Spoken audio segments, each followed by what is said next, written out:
Hello everyone, welcome to Sanmarga classes. 16ನೇ ಪ್ರಶ್ನೆ, ಸಮೂಹ ಮಾಧ್ಯಮಗಳನ್ನ ಹೆಸರಿಸಿ ಅಂತ ಕೇಳಿದ್ದಾರೆ.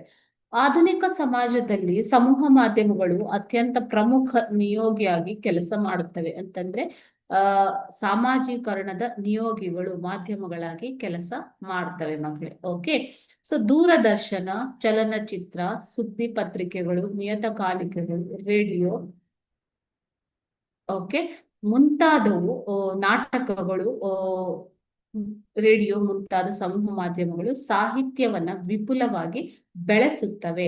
ಅದೇ ರೀತಿ ಜಾಹೀರಾತು, ಕಥೆ, ಕವನ, ಕಾದಂಬರಿಗಳು, ನಾಟಕ, ನೃತ್ಯ ರೂಪಕ, ಸಂಗೀತ, ಸಂವಾದ, ವಿಚಾರ ಸಂಕಿರಣ, ವಿವಿಧ ಸ್ಥಳಗಳ ವೀಕ್ಷಣೆ ಇವುಗಳು ಸಂಸ್ಕಾರ ಮತ್ತು ವ್ಯಕ್ತಿತ್ವವನ್ನು ರೂಪಿಸುವಲ್ಲಿ ಪ್ರಮುಖವಾದ ಪಾತ್ರ ವಹಿಸುತ್ತವೆ. ಸಾಮಾಜೀಕರಣಕ್ಕೂ ಕೂಡ ಒತ್ತನ್ನ ಕೊಡ್ತವೆ. Okay, thank you.